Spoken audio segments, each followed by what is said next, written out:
بداية للقاء لجانس، الفريق اللي بيحتل المركز السابع عشر في جدول الترتيب، الفريق اللي بيطمح في الوصول الى يعني البقاء هذا الموسم. ادي انطلاقه وادي فرصه وعدى اللاعب امامنا اسينسيو هدف اول عن طريق اللاعب خيمس رودريجيز، هدف اول لخيمس رودريجيز.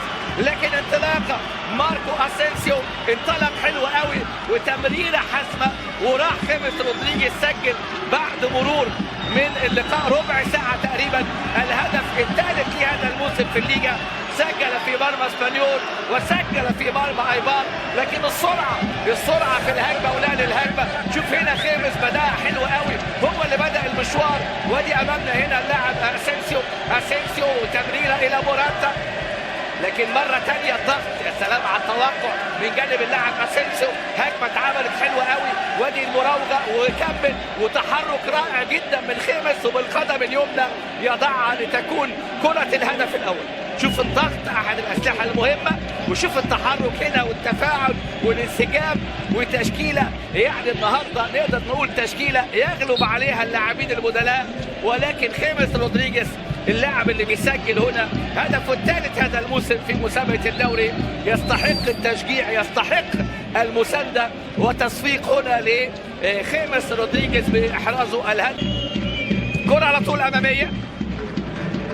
آخر 4 لقاءات نادي ليجانس لم يعرف الخسارة، آخر مرة خسر كان من 5 جولات أمام فالنسيا. ادي أمامنا دانيلو، تسديدة حلوة الكرة من جانب اللاعب دانيلو.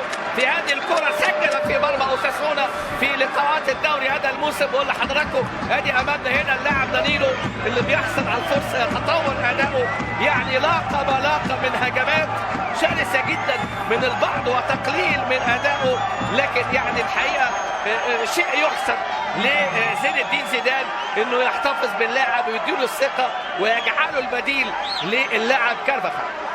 وركنيه لصالح ريال مدريد، وادي كره راسيه هنا ومتابعه وعلى خط المرمى الهدف موراتا يسجل في الدقيقه 18. فريق نادي ريال مدريد يجد الطريق سهلا الى ليجانس الى مرمى الحارس إيرين. يسجل موراتا هدفه التاسع في الليجا هذا الموسم، هدف التاسع لألفارو موراتا، يضعها باقتدار امامنا هنا في هذه الكرة. ناتشو الى ألفارو موراتا من زاوية صعبة قوي، لكن لعبها بضربة رأسية مميزة يضع ريال مدريد في مقدمة. ادي رأسية من جانب ناتشو الحقيقة المجتهد.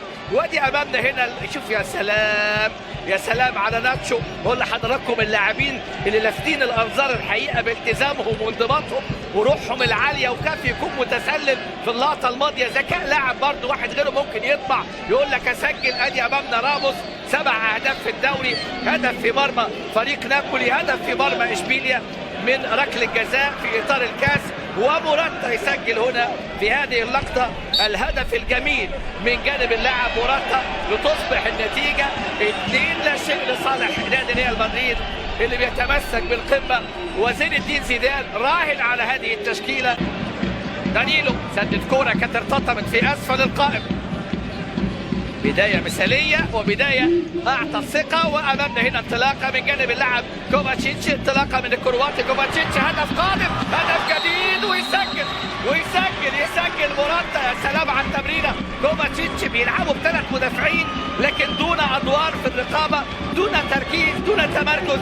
يسجل موراتا الهدف الثاني ليه في هذه الليلة والثالث لصالح النادي الملكي. لكن كوفاتشيتش اداله هدية وضعها له هدية، والفارو موراتا اللي بيسجل هدفه رقم 10 هذا الموسم، و10 على 10 من موراتا. شوف هنا التغطية الدفاعية موجودة من سيوفاس اليوناني القادم من اولمبياكوس الدولي، 12 لقاء، وكوفاتشيتش عاملها حلوة قوي. مانتوفاني وسيوفاس وايضا اوناي، الثلاثة اللي في قلب الدفاع حدث ولا حرج، لان لاعبي النادي الملكي. ادي امامنا هنا ادي فعلا لمسه حلوه يا ولد الفارو موراتا يسجل، وسعاده كبيره.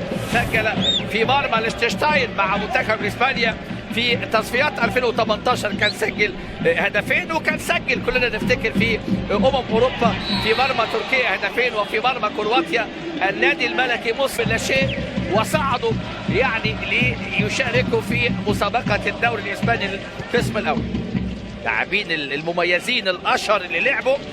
طبعا شاموت لاعب الارجنتيني اللي لعب في لاتسيو اتلتيكو في الميلان. ادي الانطلاقه هنا في محاوله وفي مساحه، وادي تقدم من جانب اللاعب ريكو وهدف. يسجل هنا في هذه اللحظات جابرييل بيريز هدفه الرابع، هدف لبيريز. تبقى النتيجه 3-1 لجانس. كرة اتلعبت حلوة قوي من دييجو ريكو، وهدف يأتي هنا في الدقيقة 32 عن طريق جابرييل بيريز. هدف الرابع هذا الموسم، سجل في البارسا، سجل في الديبور، وسجل في مرمى اشبيليا. ودي امامنا الاعاده فيها تسلل هذه الكره، لكن امامنا هو الهدف ياتي لم يرفع ماتيو جابرييل بيريز يسجل هدف لجانس، اللي اعتقد في شك تسلل على دييجو ريكو في لحظه التمرير. هدف حلو قوي من جابرييل بيريز اللاعب البرازيلي اللي وضعها هنا في هذه اللقطة بالقدم اليسرى في مرمى الحارس نافاس اللي خرج ولم يعد في اللقطة الماضية. 3-1 لجانس 1 ريال مدريد 3. 4 أهداف في هذا اللقاء. جابرييل ادي امامنا خامس بعد حوالي ربع ساعة. مرتب في الدقيقة 18 والدقيقة 23.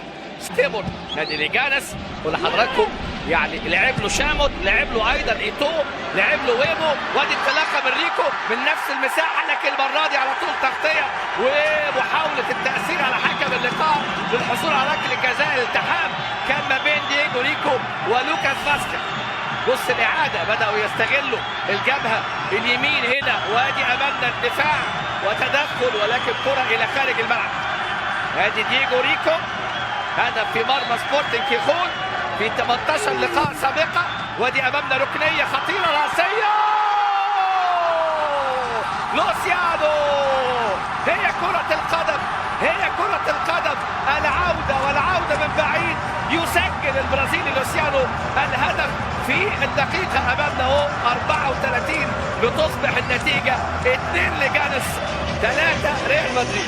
لوسيانو نيفاس سجل قبل كده في مرمى ديبورتيفو لا كورونيا، ركنيه اتلعبت، الرقابه غائبه. وادي امامنا راسيه هنا في اللقطه الماضيه سيوفاس اللي كان متقدم، والمتابعه شوف هنا سيوفاس امامنا هو القادم من اولمبياكوس ومانتوفاني الارجنتيني. وياتي لوسيانو هنا بهدف تقليص النتيجه، تصبح النتيجه 3-2. لا يأس مع الحياه، يعني نادي لجانس فريق حذر منه زين الدين زيدان. وادي امامنا هنا سيير جاريتانو لاعب السابق، كان مهاجم مع بلباو وقادش وايبار، وكان مدرب مع اولكويانو. فريق نادي لجانس صعد على ايده من الدرجه الثالثه للدرجه الثانيه في 2013 2014، ثم كان صعوده بعد ما احتل المركز الثاني في الموسم الماضي. كان الافيس هو الاول ب 75 نقطه، وبعد كده جاء تاني لجانس في المركز الثاني 74 نقطة. وساسونا كان صعد بعد ما لعب في الملحق في البلاي اوف هدفين ويقلص النتيجة 3-2. كوفاتشيتش عمل تمرير حلو قوي في كرة الهدف الثالث. شفنا بنلعبوا بثلاث مدافعين، سيوفاس ومانتوفاني واوناي، ورغم كده كان في اخطاء. وادي خطأ هنا، خطأ في هذه اللقطة على مارتن مانتوفاني، خطأ على الارجنتيني مارتن مانتوفاني. هدفين الموسم الماضي، هذا الموسم مسجل في مرمى ديبورتيفو لا كورونيا، لكن تشعر بان سيوفاس ومانتوفاني واوناي بوستينزا يعني بطاء. هذه المهارة العالية. ماركو اسونسيو امامنا سجل في مرمى ريال سوسيداد ولاس بالماس، وفي مرمى ايبار 3 أهداف في الدوري. سجل في مرمى نيجيا وارسو، سجل ايضا في كاس في مرمى كاتشورال، وكان سجل ايضا في مرمى اشبيليا، سجل 3 أهداف في الكاس. كرة ثابتة، خيمس رودريغيز جاب هدفه الثالث هذا الموسم. هذه راسية وهاتريك، هاتريك موراتا في الدقيقة الثالثة. كرة من خيمس على رأس موراتا، وموراتا الفارو موراتا ضعها باقتدار، وتبقى النتيجة 4-2. موراتا في الدقيقة الثالثة.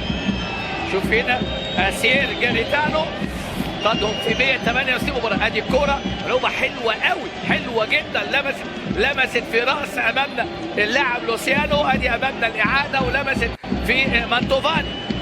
ادي الكره الراسيه امامنا هنا ايه من جانب موراتا ومانتوفاني في هذه الكره في هذه اللقطه. ادي موراتا ارتقاء وراسيه ومانتوفاني تلمس في ايده وتبقى هدف لالفارو موراتا الهاتريك.